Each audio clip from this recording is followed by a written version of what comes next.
अस्सलाम वालेकुम नाज़रीन, नई खबर आई है। इमरान खान साहब का केस पूरी दुनिया में बहुत ज़्यादा मशहूर होने वाला है। जी हाँ, नॉर्वे की अपोजिशन की पार्टी है सेंट्रम पार्टी, जिसको आप सेंटर पार्टी कह सकते हैं।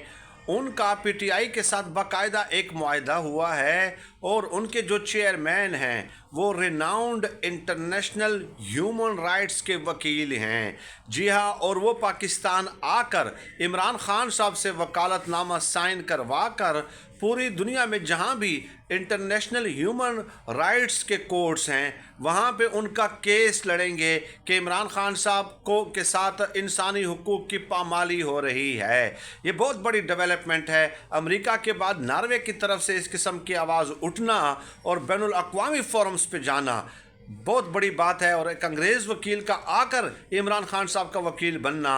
अब देखते हैं कि